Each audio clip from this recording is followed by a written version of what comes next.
Bienvenue sur TNK TV, la chaîne qui transforme votre vie spirituelle.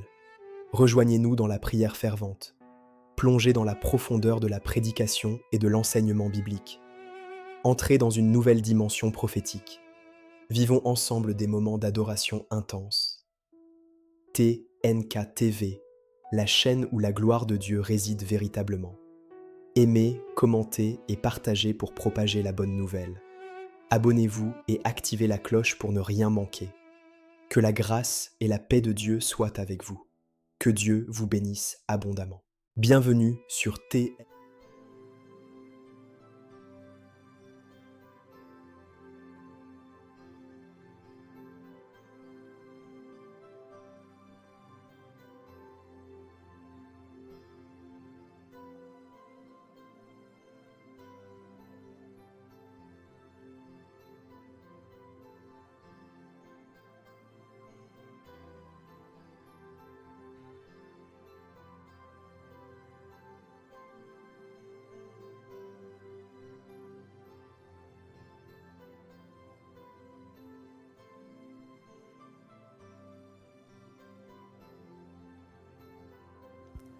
Shalom, bien-aimés Seigneur, que le Seigneur vous bénisse précieusement et qu'il vous fasse beaucoup de bien. C'est moi votre serviteur depuis la Belgique, un pays qui est béni de toutes les bénédictions spirituelles dans les lieux célestes. Si c'est votre première fois sur cette chaîne YouTube, je vous en prie de vous abonner, d'activer la cloche de notification afin d'avoir de nos nouvelles à chaque fois que nous postons une vidéo sur cette merveilleuse chaîne YouTube qui est une chaîne d'édification des saints en vue de l'œuvre du ministère. Remettons ce temps entre les mains de Dieu et puis nous allons aller dans notre vif du sujet. Nous prions.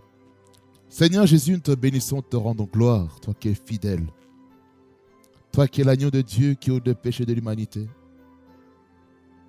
Tu es Dieu, tu es vivant pour toujours. Et nous avons l'espérance de la résurrection. Merci Seigneur pour chaque internaute, chaque personne qui suit derrière son écran ce programme. Seigneur, je prie que tu sanctifies et que tu purifies ce moment afin de nous conduire dans le chemin de la justice à cause de ton nom. Seigneur, glorifie ton nom en ce moment et oint les prédicateurs. Au nom de Jésus, louange, honneur et majesté reviennent toi le roi des gloires. Au nom de Jésus, et le peuple de Dieu dit Amen, Amen, Amen et Amen. Nous allons prendre nos Bibles dans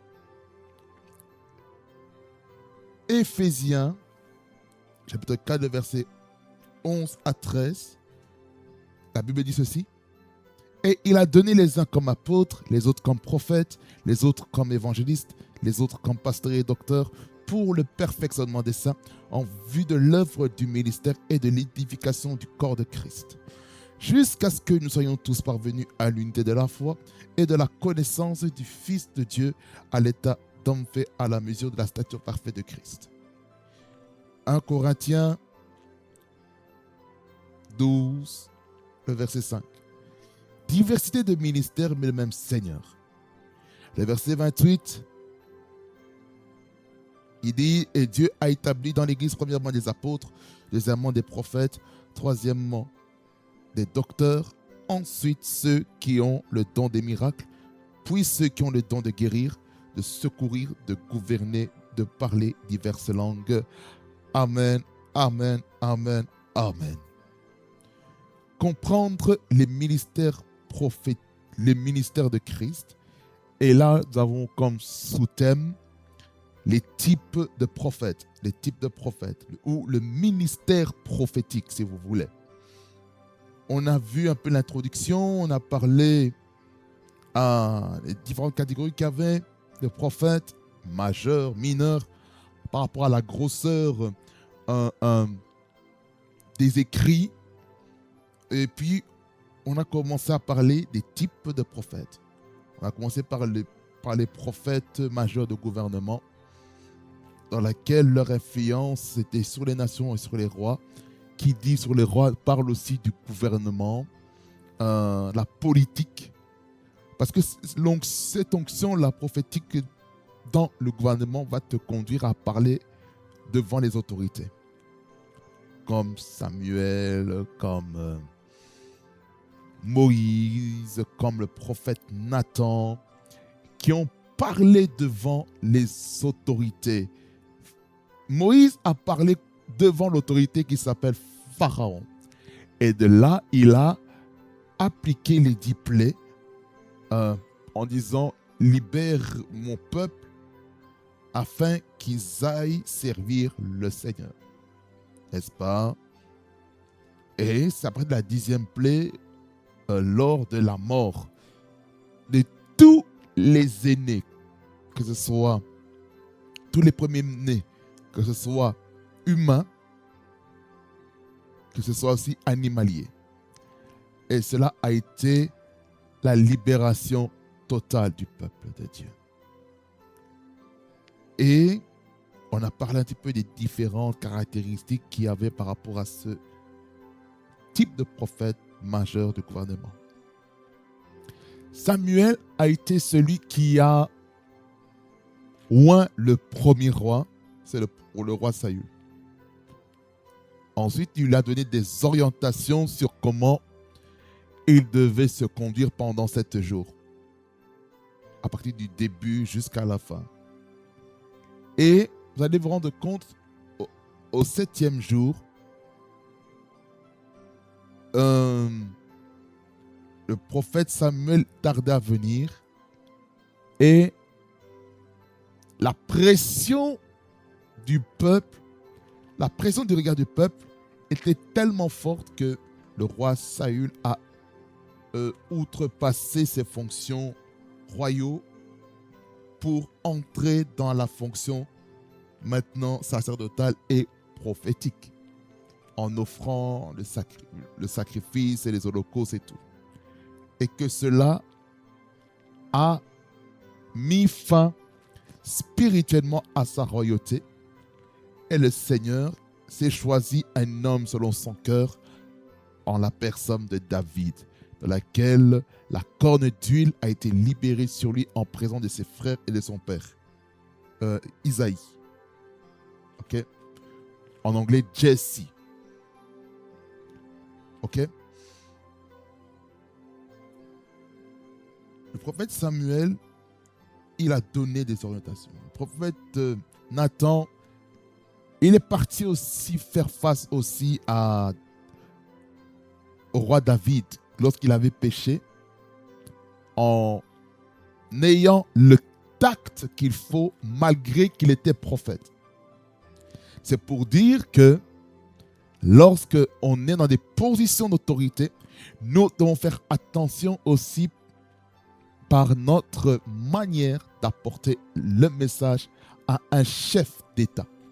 Je ne peux pas mal parler d'une mauvaise manière au roi des Belges, ou un premier ministre, ou un président, ou un chancelier, prince, princesse. Je n'ai pas le droit de mal parler d'eux, même si les hommes parlent mal des autorités. Moi, je ne parlerai pas mal des autorités. Car la Bible nous exhorte à nous, les enfants de Dieu, particulièrement,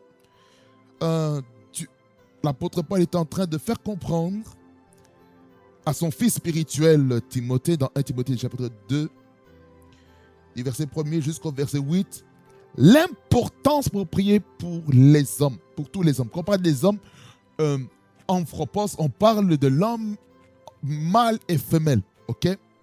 La Bible dit ceci.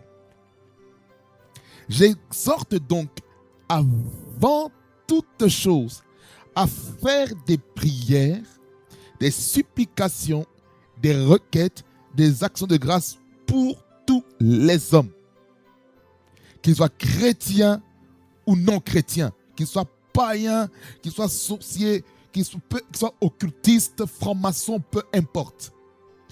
Pour les rois et pour tous ceux qui sont élevés en dignité.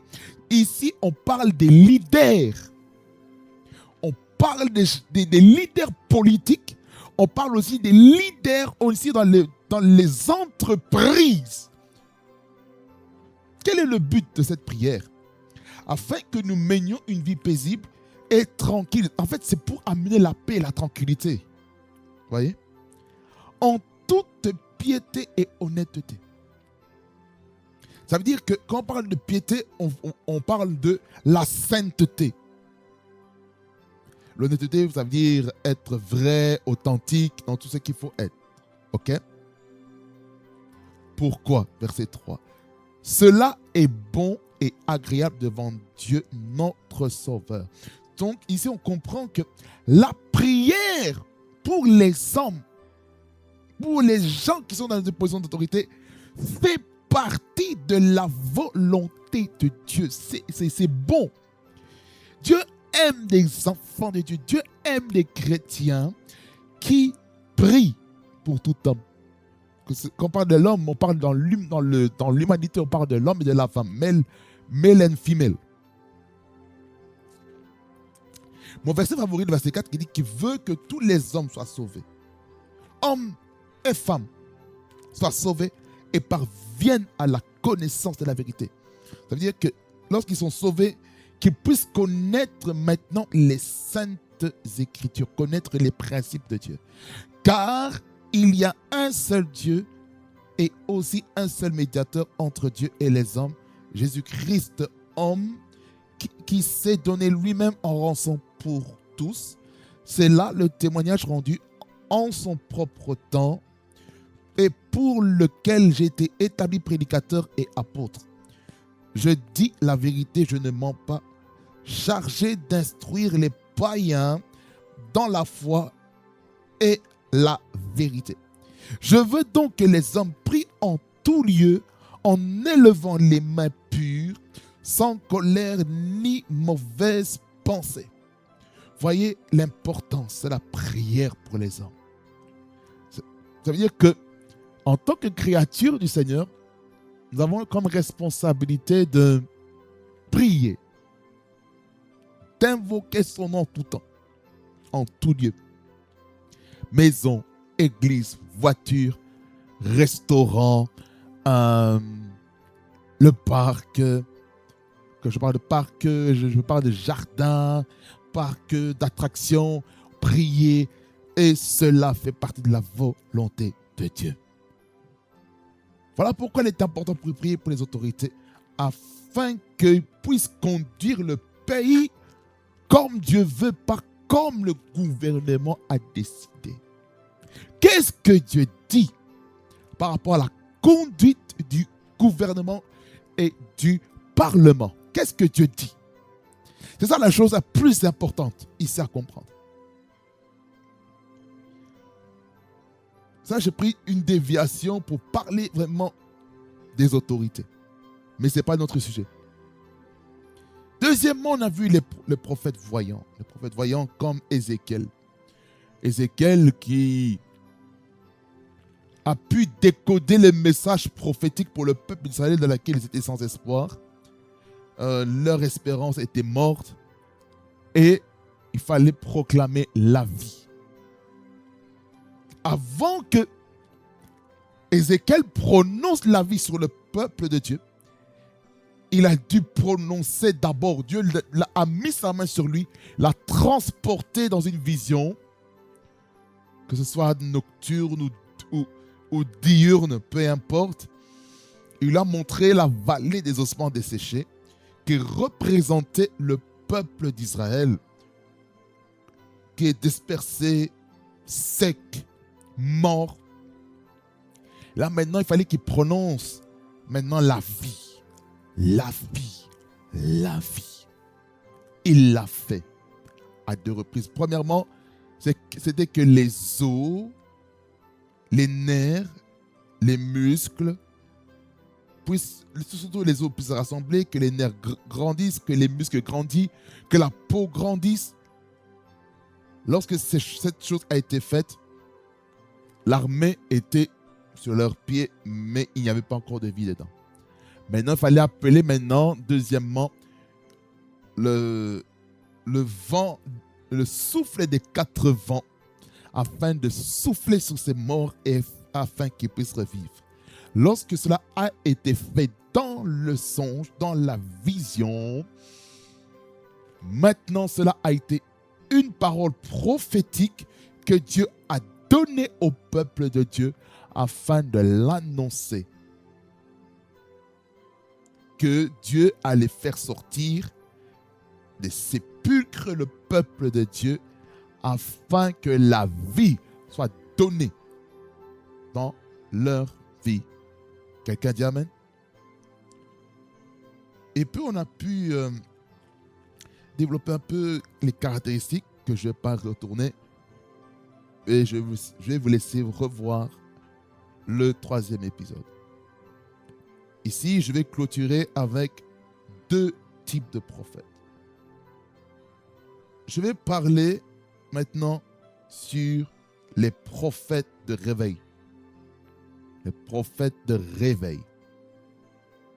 Qu'est-ce qu'un prophète de réveil? C'est un prophète qui conscientise le peuple de se détourner de leur mauvaise voie par le moyen de la repentance. C'est ça le message central. Le réveil spirituel dans la vie d'une personne, le réveil de la conscience ne peut se faire que lorsque on se répand de ses mauvaises voies. Quelqu'un dit Amen.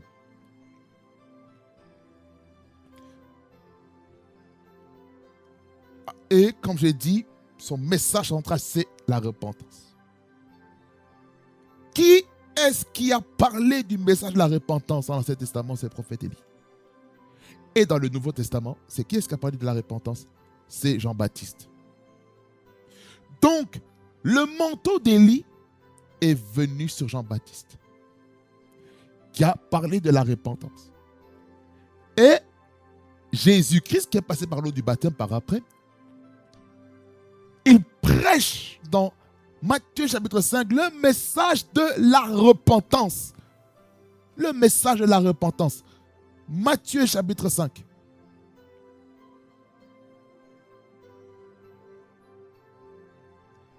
Il a parlé de la repentance.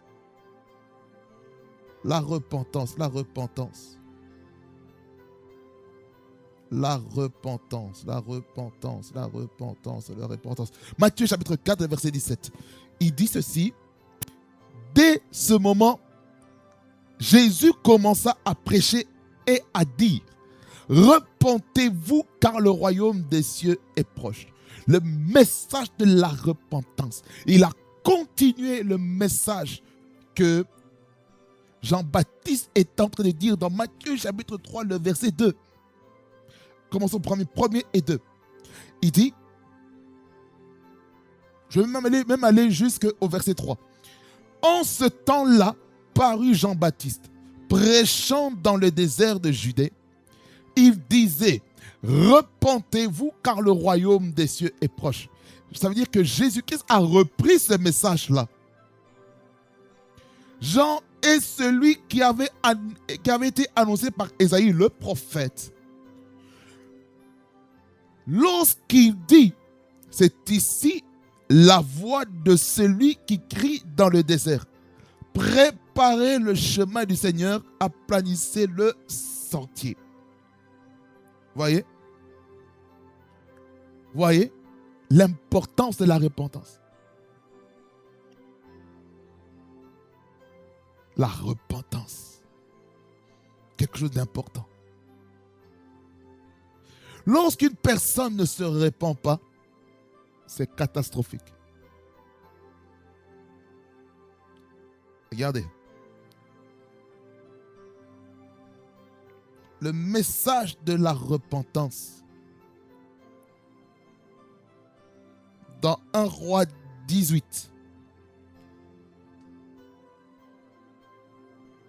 À partir du verset 20 jusqu'au verset 46, on voit l'histoire de cette confrontation des divinités entre l'Éternel qui est Dieu et le Dieu de Baal et d'Astarté. Il y a eu beaucoup de choses qui se sont passées.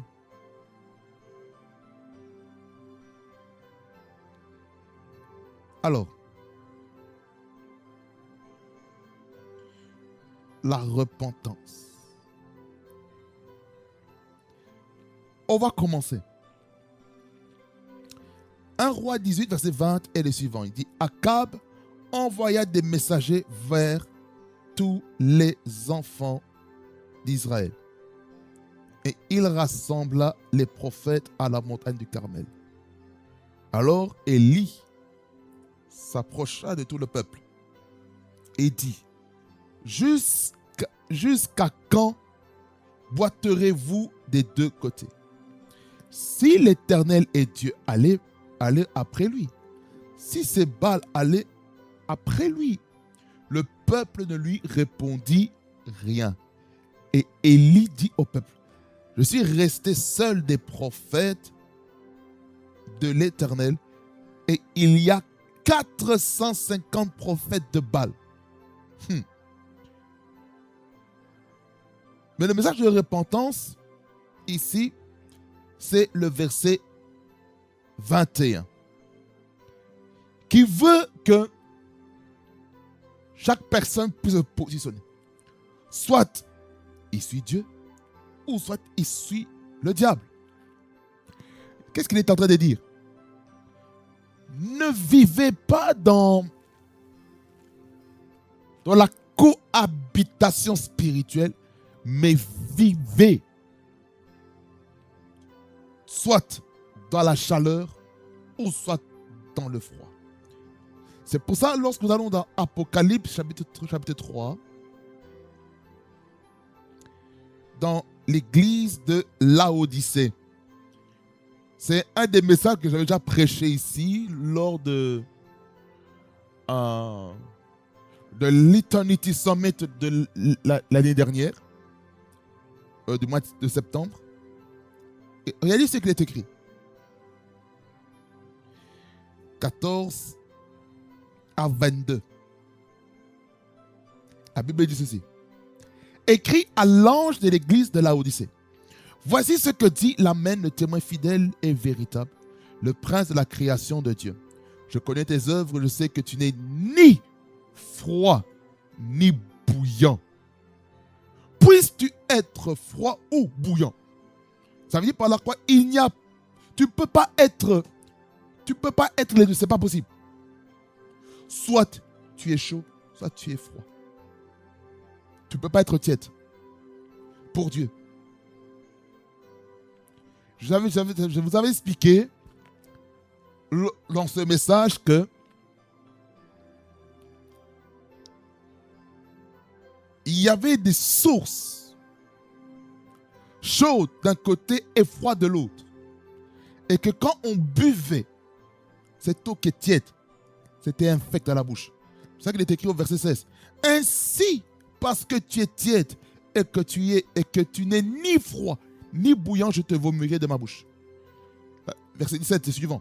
Il dit, parce que tu dis, je suis riche, je me suis enrichi et je n'ai besoin de rien. Et parce que tu ne sais pas que tu es malheureux, misérable, pauvre, aveugle et nu, je te conseille d'acheter de moi de l'or éprouvé par le feu, afin que tu deviennes riche, et des vêtements blancs, afin qu'ils soient vêtus et que la honte de ta nudité ne paraisse pas, et un collier pour oindre tes yeux, afin que tu vois. Moi, je reprends et je châtie tous ceux que j'aime. Et donc du zèle, quand on parle du zèle, on parle d'être en feu. Et repens-toi, la repentance. Voici, je me tiens à la porte et je frappe. Si quelqu'un entend ma voix et ouvre la porte, j'entrerai chez lui, je souperai avec lui et lui avec moi. Celui qui vaincra, je le ferai asseoir avec moi sur mon trône, comme moi j'ai vaincu et je me suis assis avec mon Père sur son trône. Que ceux qui ont des oreilles entendent ce que l'Esprit dit aux églises. Ça, je ne vais pas entrer en profondeur. Ça, j'ai déjà prêché. Mais on peut encore approfondir encore plus loin. Ça, c'est tout un séminaire. Je ferme la parenthèse. Pour dire ceci, que le message de la repentance est plus que nécessaire en ce temps. Jésus-Christ revient bientôt et ça exige maintenant de notre part que nous puissions nous repentir. Et lorsqu'on se repent sincèrement, Dieu fait des choses puissantes avec nous. Vous savez, parmi ce prophète de réveil, ce qui le caractérise aussi, c'est ce courage surnaturel de dire la vérité aux autres sans filtre. Élie et Jean-Baptiste, ils n'avaient pas de filtre. Ils disaient la vérité très clairement, de manière crue, même si les gens étaient en train de le juger, même si les gens voulaient la mort. Par exemple, lorsque Élie a tué les prophètes de Baal d'Astarté. Dans 1 Roi 19, on voit que un Jézabel veut tuer carrément. Il veut tuer carrément le prophète Élie. Pourquoi? Parce que Élie, il a tué les prophètes de Baal. Il a tué. Avant qu'on aille là, je vais vous montrer la repentance du peuple. Comment le peuple a été réveillé spirituellement.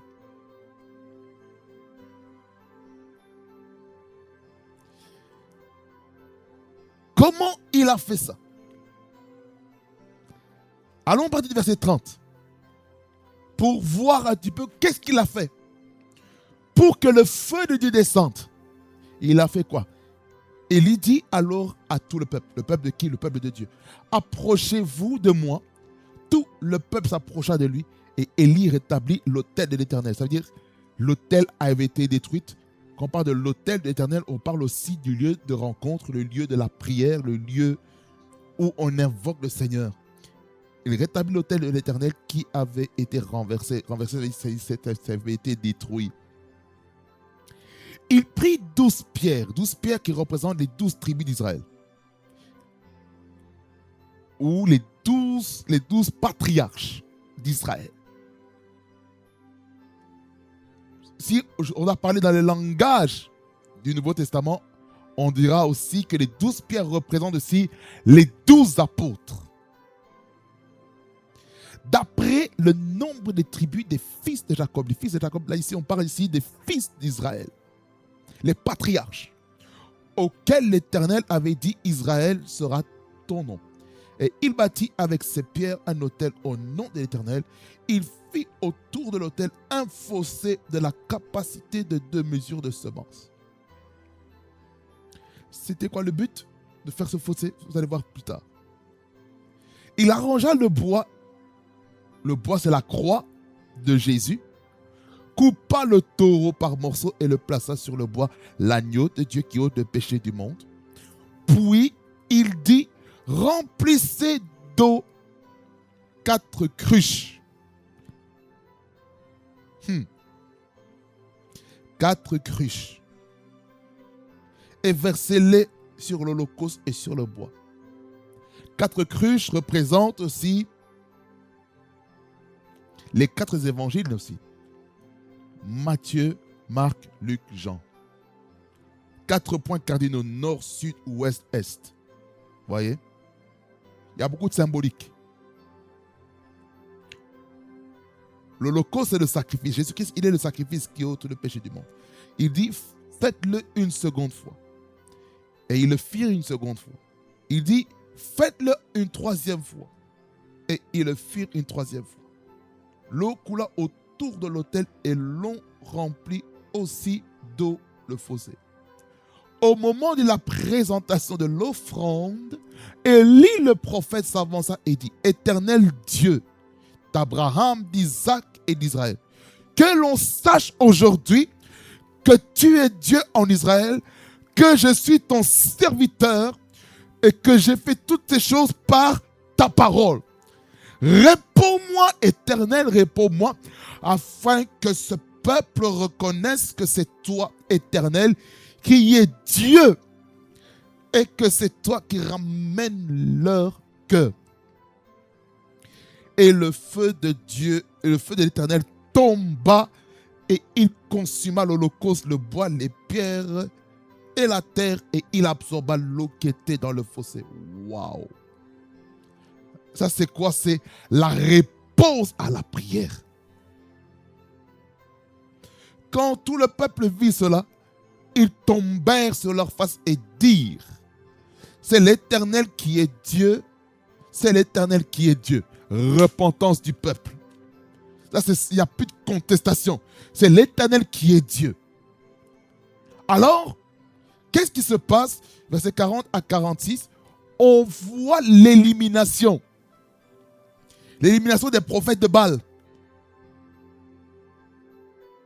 Regardez ce qu'il est écrit. 40, verset 40. Saisissez les prophètes de Baal, leur dit Élie, qu'aucun d'eux n'échappe. Hey! Et ils les saisirent. Élie les fit descendre au torrent de Kison, où il les égorgea, ça veut dire la mort. Et Élie dit à Akab: monte, mange et bois, car il se fait un bruit qui annonce la pluie. Non, là, je ne vais pas aller dans cette portion qui parle de la pluie. Ça, ce n'est pas important. Mais le chapitre 19 du même livre, du verset 1er et suivant, regardez l'histoire. Ce courage spirituel surnaturel a mené. Akab rapporta à Jézabel tout ce qu'avait fait Élie et comment il avait tué par l'épée tous les prophètes. Jézabel envoya un messager à Élie pour lui dire: que les dieux me traitent dans toute leur rigueur si demain à cette heure je ne fais de ta vie ce que tu as fait dans la vie de chacun d'eux. Ça veut dire quoi? L'égorger par l'épée, couper la tête. Élie, voyant cela, se leva et s'en alla pour sauver sa vie. Il arriva à Beer-Sheba, qui appartient à Juda, et il laissa son serviteur.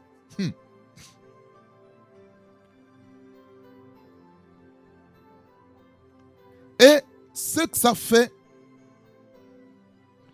fait que le prophète Élie est tombé en dépression. Verset 4. Pour lui, il alla dans le désert, où après une journée de marche, il s'assit sous un genêt ou guenêt et demanda la mort. Donc, la dépression et l'esprit du suicide étaient en train de suivre le prophète Élie. En disant: c'est assez. Maintenant, Éternel, prends mon âme, car je ne suis pas meilleur que mes pères.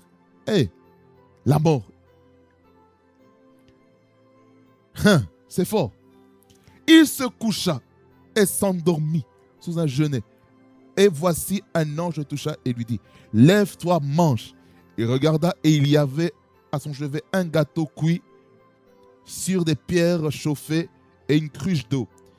Il mangea et but, puis se recoucha. L'ange de l'Éternel vint une seconde fois, le toucha et dit: lève-toi, mange, car le chemin est trop long pour toi. Il se leva, mangea et but. Et avec la force que lui donna cette nourriture, il marcha 40 jours et 40 nuits jusqu'à la montagne de Dieu à Horeb. Et là, il entra dans la caverne et il y passa la nuit. Et voici la parole d'Éternel lui fut adressée en ces mots. Que fais-tu ici, Élie? Il répondit, j'ai déployé mon zèle pour l'Éternel, le Dieu des armées, car les enfants d'Israël ont abandonné ton alliance. Ils ont renversé tes autels et ils ont tué par l'épée tes prophètes. Je suis resté moi seul et ils cherchent à m'ôter la vie. Qu'est-ce que Dieu lui dit pour calmer son cœur? Le verset 11. Il dit, l'Éternel dit, sors et tiens-toi dans la montagne devant l'Éternel. Et voici, l'Éternel passa et devant l'Éternel, il y eut un vent fort et violent qui déchirait les montagnes et brisait les rochers. L'Éternel n'était pas dans le vent. Et après le vent, ce fut un tremblement de terre. Et l'Éternel n'était pas dans le tremblement de terre. Vous voyez? C'est fort. C'est fort. Mais le verset 18, il dit, mais je laisserai en Israël 7000 hommes, tous ceux qui n'ont point fléchi le genou devant Baal et dont la bouche ne l'a point baisé. Voyez?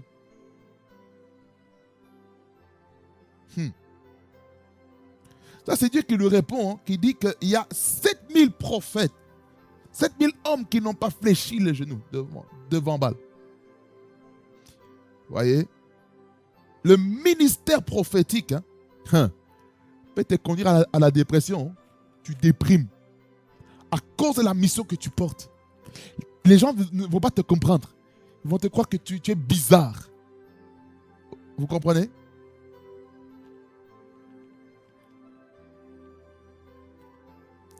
Voyez ce prophète de réveil, parmi ses caractéristiques, il est celui qui combat contre l'idolâtrie.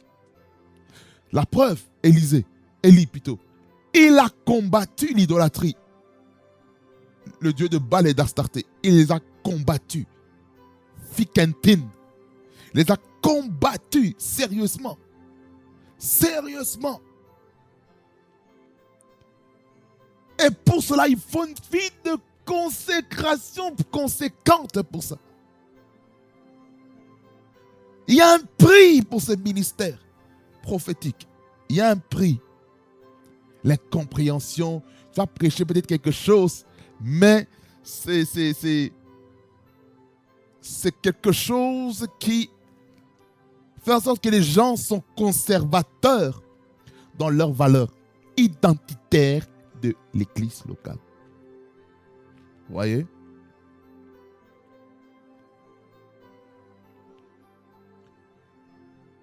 Voyez? Cette consécration-là a quel but? C'est de manifester la puissance de Dieu au son de sa voix. Et tout ce qu'il dira par sa bouche, des signes, des prodiges et des miracles l'accompagnera. C'est là où est-ce qu'ici, il y a aussi les prophètes thaumaturges. Les prophètes thaumaturges. Des prophètes qui démontrent la puissance. Et c'est des personnes, ils vont croire, oh non, c'est la magie.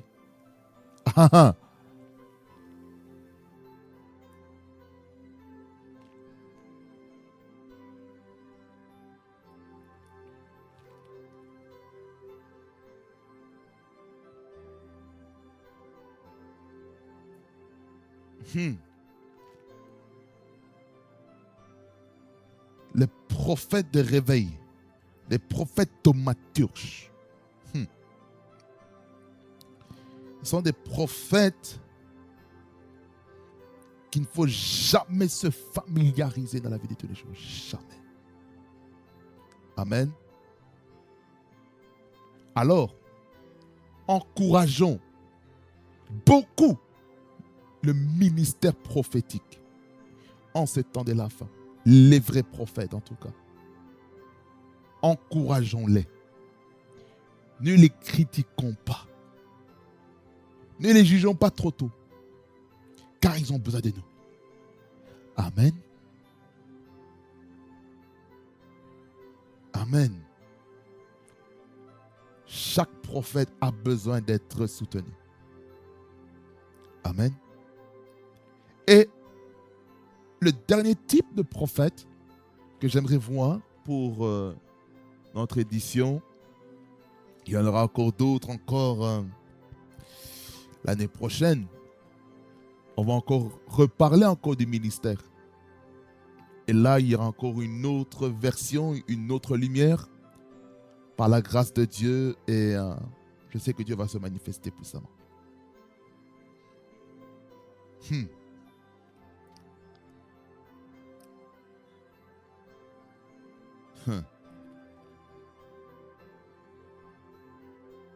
Restaurer.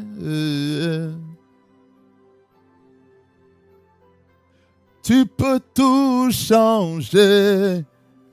Lelele brosanda baka babababaska. Restaurer Emmanuel. Emmanuel.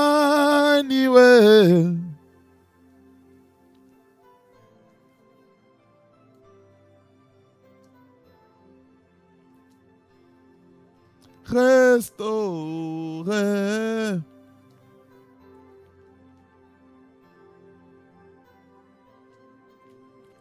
Dans ta présence suffit pour changer une vie. Une vers dans ta présence suffit. Restaurer.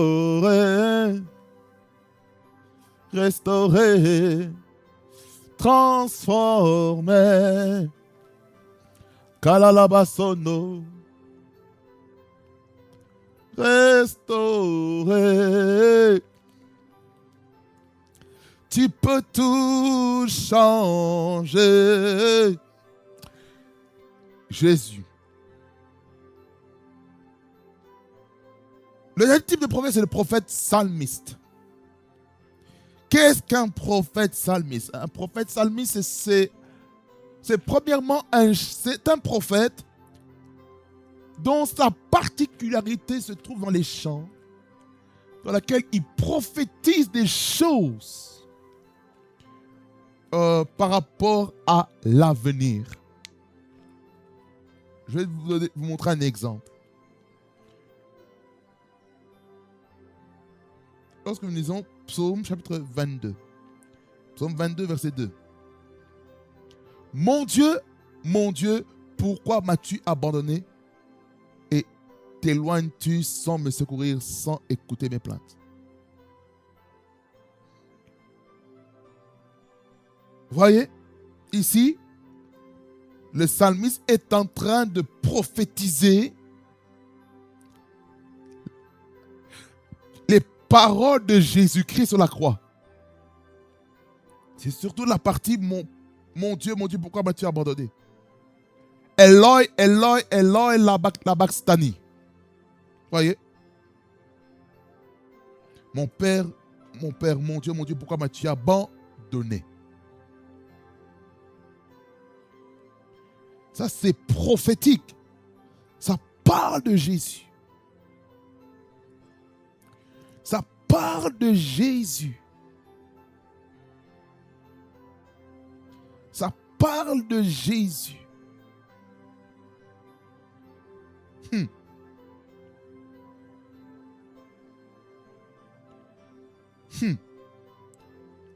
Regardez le verset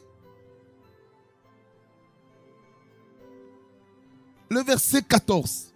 En fait, tout le psaume 22 est en train de parler un petit peu de la scène qui est en train de se passer le jour de la crucifixion de Jésus-Christ, lors de sa mort sur la croix.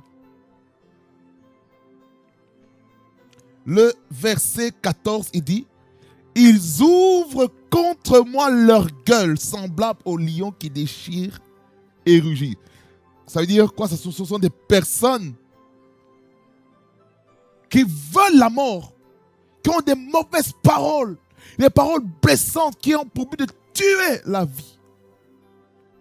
N'est-ce pas ce que les soldats romains ont fait? N'est-ce pas ça ce que les chefs religieux ont fait? les pharisiens, les sadducéens, les docteurs de la loi. N'est-ce pas ce qu'ils ont fait le peuple d'Israël, qui ont été envoûtés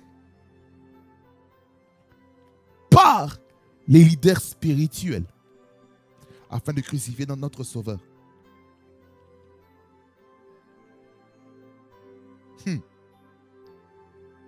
Voyez? Le verset 19. C'est encore la scène de la crucifixion, la passion de Christ. Il se partage mes vêtements, il tire au sort ma tunique. Là, c'est la scène où Jésus-Christ, on l'a enlevé ses vêtements. On a enlevé ses vêtements et les soldats se sont disputés, ils ont tiré au sort la tunique. Ça parle de Jésus. Voyez? C'est tellement fort. Comment dans les psaumes, il y a la prophétie messianique de Christ. Psaume 23 que nous connaissons très bien. Le psaume du bon berger. Qui dit que, quand il dit de David, l'Éternel est mon berger, je ne manquerai de rien. Il parle de qui? Il parle de Jésus. Jésus-Christ, il est le bon berger. Le bon berger, c'est celui qui prend soin des brebis. Dans Jean chapitre 10,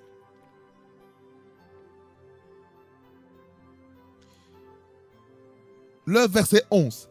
Il dit, je suis le bon berger. Le bon berger donne sa vie pour ses brebis. Vous voyez? Voyez comment même des cantiques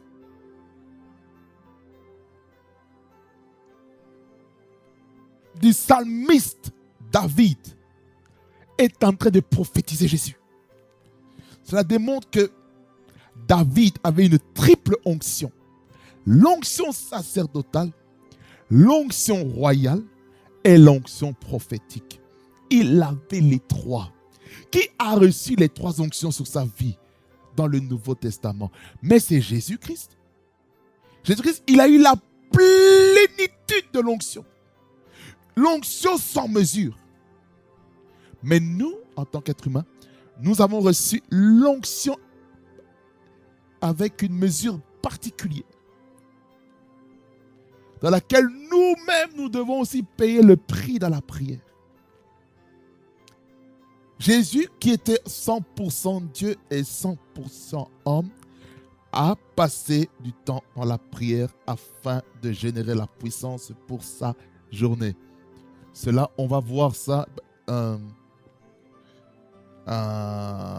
les types de prières. On fera ça au mois de novembre par la grâce de Dieu. Si les plans ne changent pas. Pour dire que nous sommes appelés, lorsque nous sommes dans un département de musique, là je m'adresse maintenant aux chantres, il faut que chaque cantique que vous choisissez, que vous soyez prophétique dans les choix des chants à chanter. Soyez prophétique. On ne chante pas pour se faire plaisir, mais on chante des cantiques qui correspondent au cœur de Dieu. Pas par rapport à l'ADN de l'Église, non. Mais on chante selon l'architecture divine. Qu'est-ce que le ciel dit? C'est pas qu'on chante en fonction de la prédication qui va être prêchée, non. La louange doit traiter des fardeaux. Le but, c'est ça. Le but, c'est d'enlever les fardeaux avant le culte. Quelqu'un dit Amen. C'est ça ce que Dieu veut dans notre vie. Quelqu'un dit Amen. Quelqu'un dit un Amen fort et puissant. Alors, frères et sœurs,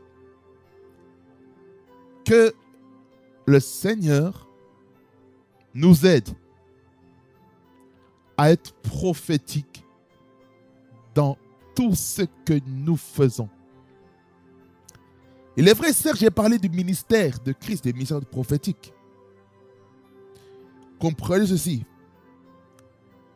Les prophètes ne doivent pas être l'exclusivité du prophétique.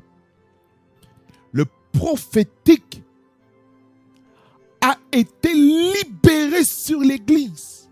Joël 2. Joël 2, et puis je vais lire Actes des Apôtres, chapitre 2. Je vais vous montrer quelque chose. Joël 2, verset 28 et 29. La Bible dit ceci. Après cela, je répandrai mon esprit sur toute chair. Vos fils et vos filles prophétiseront. Vos vieillards auront des songes et vos jeunes gens des visions. Même sur les serviteurs et sur les servantes, dans ces jours-là, je répandrai mon esprit. Acte 2.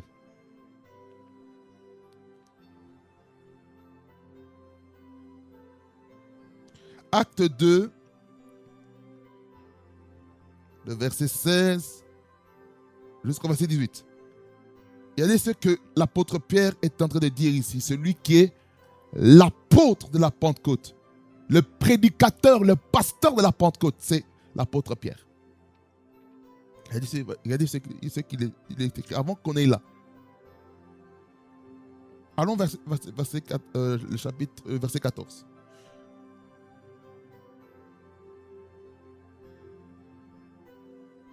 Non, même 13 pour expliquer le contexte.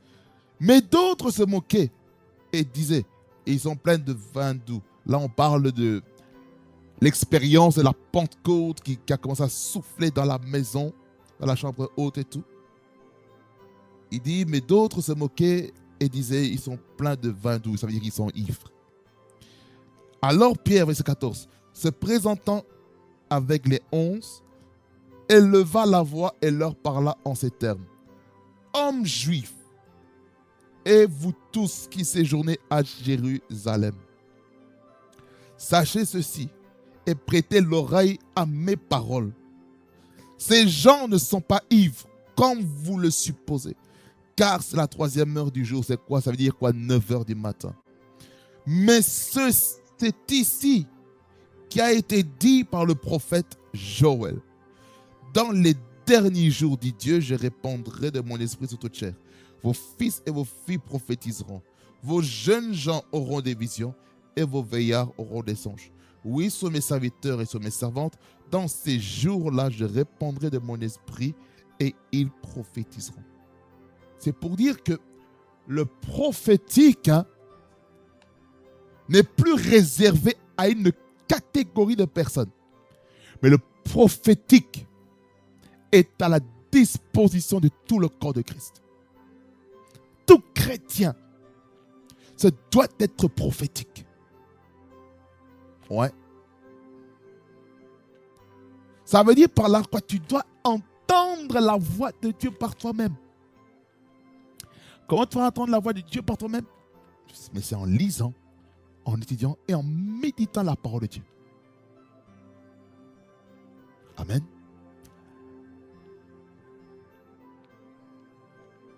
C'est comme ça que tu vas acquérir le prophétique. Le prophétique aussi, tu vas aussi l'avoir aussi en côtoyant, en se connectant à des églises prophétiques. Je ne dis pas que tu dois quitter ton église locale parce que tu es, même si le prophétique n'est pas aussi poussé que dans d'autres endroits. Ce n'est pas ça le plus important. Mais le plus important, c'est que tu puisses maintenant être prophétique, avoir des mentors qui sont dans le prophétique afin que ta vie spirituelle puisse changer. Amen. Que le Seigneur vous bénisse abondamment, fasse beaucoup de bien et que le roi de gloire vous introduise dans une nouvelle dimension avec le Seigneur. Au nom de Jésus-Christ. Amen, amen, amen. Seigneur Jésus, nous te bénissons, te rendons gloire parce que tu es fidèle. Merci pour ta parole qui est esprit et vie. Merci parce que ta parole est venue nous éclairer sur le ministère prophétique. Seigneur, c'est vrai que je n'ai pas touché tous les angles. Mais Seigneur, je sais que l'année prochaine, nous allons entrer en profondeur. Nous allons entrer en profondeur par rapport à chacun de ces ministères. Mia rakatoria masende keshabane. Oh Seigneur. Oh Seigneur. Merci Seigneur parce que 2027 est une année glorieuse. Oh Seigneur, oh Seigneur, oh Seigneur. Oh Jésus, Jésus, Jésus, Jésus, Jésus, Jésus. Au nom de Jésus, Prestokorias Pelikidai.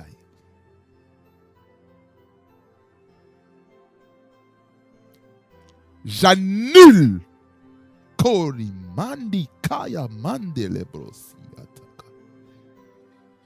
J'annule le pouvoir, le programme du monde des ténèbres dans le monde entier afin d'amener un confinement dans les nations. Je détruis tout vent d'épidémie, tout vent de maladie, tout vent de contagion dans le monde entier.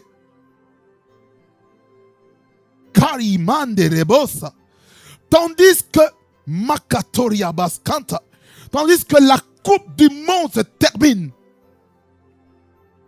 je viens détruire toute attaque du diable, oh my God, tout relâchement des esprits sataniques, diaboliques et maléfiques qui proviennent, Seigneur, des abîmes, afin que le monde soit malade, afin qu'il y ait encore des morts à cause de la pandémie. Je détruis le vent de Satan au nom de Jésus. Je détruis le programme de Satan. Alléluia. Qui veut amener encore les églises à fermer. Au nom de Jésus, je renverse les puissants des ténèbres qui veut amener même les étudiants, les écoles à fermer, qui veut amener les entreprises à fermer, qui veut ramener l'usage des masques, l'usage des gels hydroalcooliques. Je viens briser, détruire le programme de Satan. Au nom de Jésus-Christ, je renverse l'esprit de la mort. Je neutralise l'esprit de la mort. Je renverse l'esprit de la mort. Je renverse l'esprit de la mort. Je renverse l'esprit de la mort. Je renverse l'esprit de la mort. Au nom de Jésus-Christ. Oh, Esprit de Dieu, Remashikabane Santaba, Remashikabayesa, Lema Santa Koriama Santa. Bien-aimés, prions là parce que vous êtes. Attaquons, alléluia, le plan de Satan. Attaquons le plan de Satan. Parce que le diable est en train de relâcher encore les épidémies des maladies bizarres. Au nom de Jésus-Christ, nous voyons en RDC, mon pays d'origine à l'Est, l'Ebola, la maladie d'Ebola qui est en train de faire des ravages. Je viens détruire cet esprit impur, cette maladie qui s'appelle Ebola à l'Est de la RDC. Au nom de Jésus, Au nom de Jésus, je renverse tout vent satanique, diabolique, qui veut amener les corps, les systèmes immunitaires à s'affaiblir. Au nom de Jésus-Christ, je renverse le plan de Satan qui veut sacrifier des hommes par des épidémies, par des maladies, par des contagions, que ce soit par potion. Je renverse cela au nom de Jésus-Christ. Je renverse les puissances occultes, les puissances ténébreuses, les puissances franc-maçonniques. Je détruis la puissance de la magie. Je détruis la puissance de l'occultisme qui essaie d'agir au travers les entreprises pharmaceutiques, les entreprises de vaccination, par les entreprises de la technologie, de l'IT, de l'high-tech. Au nom de Jésus-Christ, je renverse, alléluia, Rima Santa, Coria Santa, je renverse, je ligote, je paralyse les principautés, les dominations qui est en train d'inspirer les hommes à appliquer des lois iniques dans le monde entier, même dans les milieux politiques.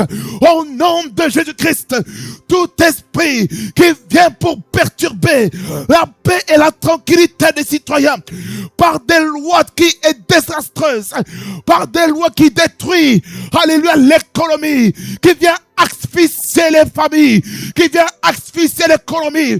Je déclare la chute de la défaite du diable. Au nom de Jésus, au nom de Jésus, au nom de Jésus, au nom de Jésus, au nom de Jésus, au nom de Jésus, au nom de Jésus, au nom de Jésus, au nom de Jésus, au nom de Jésus, au nom de Jésus, je commande, alléluia, le vent de l'Esprit de Dieu afin d'éloigner dans le monde entier tout vent d'épidémie.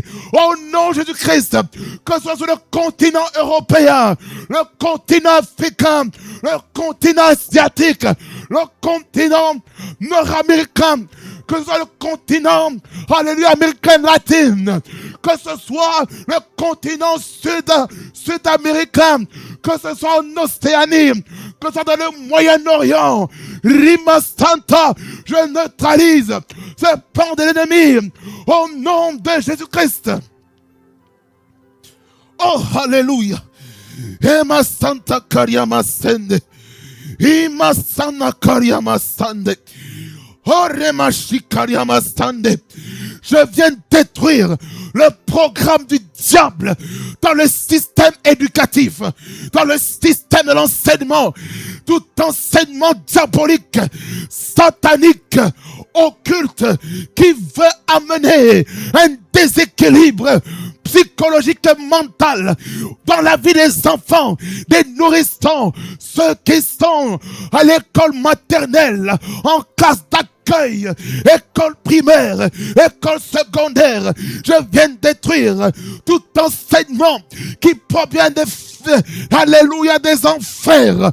Au nom de Jésus-Christ, je viens déclarer que le diable et ses agents sont vaincus.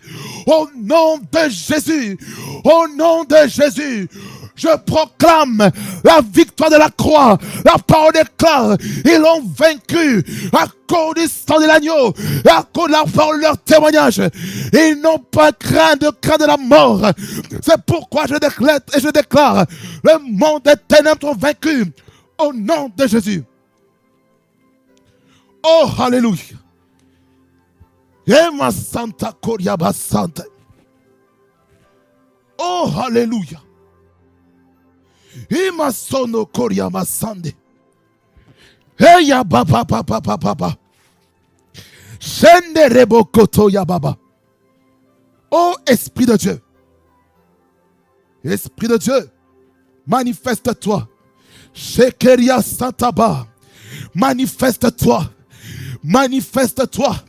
Manifeste-toi dans ce continent européen, là où est-ce que, Seigneur, là il y a une loi qui a été votée afin de surveiller tous les canaux de communication, Rimasanta Koriamaske, Ayamaskanta, afin d'introduire Rimasanta, le plan, alléluia, du nouvel ordre mondial.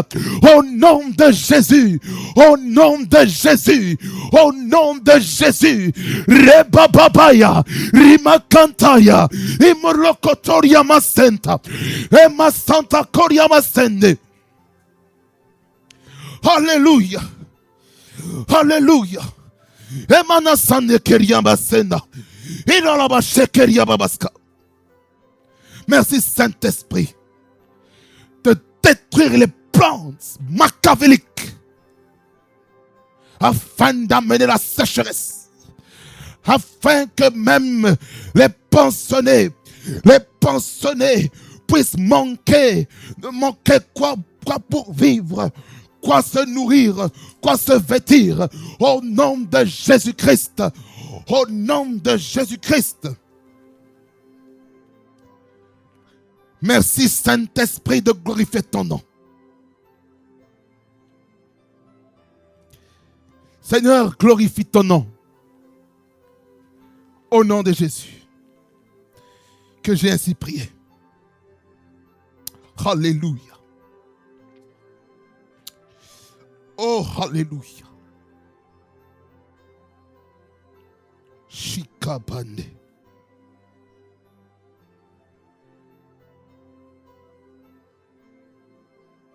Alléluia.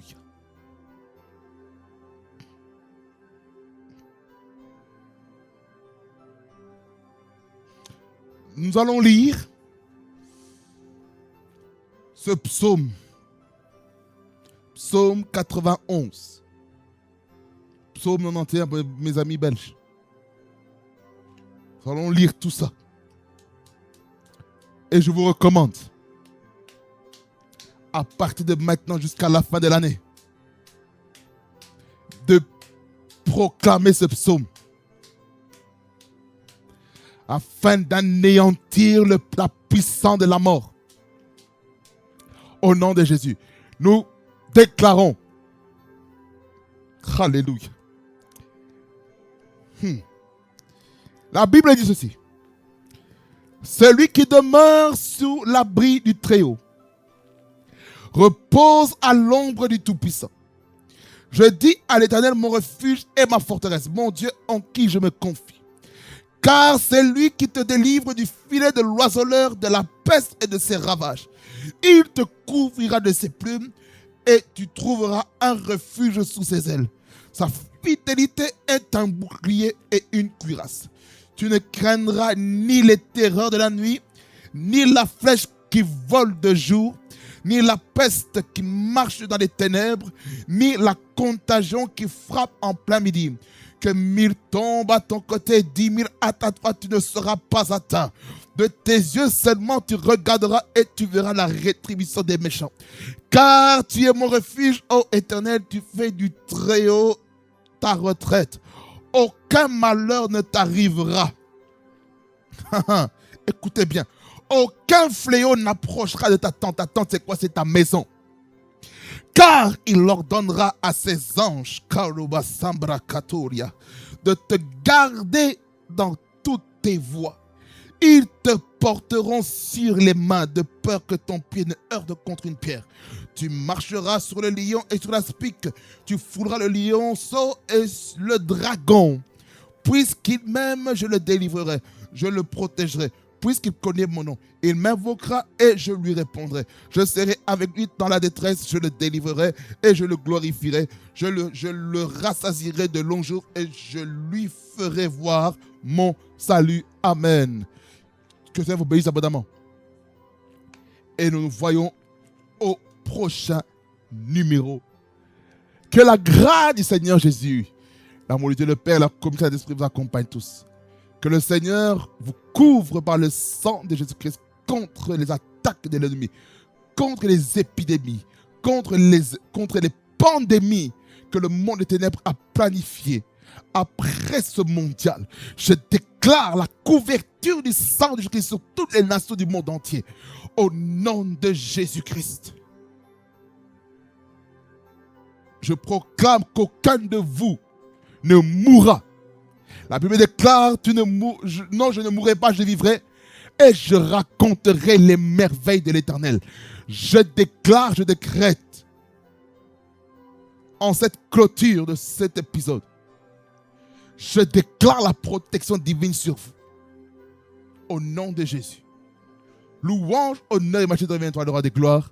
Au nom de Jésus-Christ que j'ai prié. Et le peuple de Dieu dit Amen, Amen, Amen. Que Dieu vous bénisse abondamment et qu'il fasse beaucoup du bien. On se retrouve au prochain numéro de ce thème, comprendre les ministères de Christ. Et là maintenant nous entrons dans les 3 autres qui nous restent. C'est le ministère évangélique, pastoral et doctoral.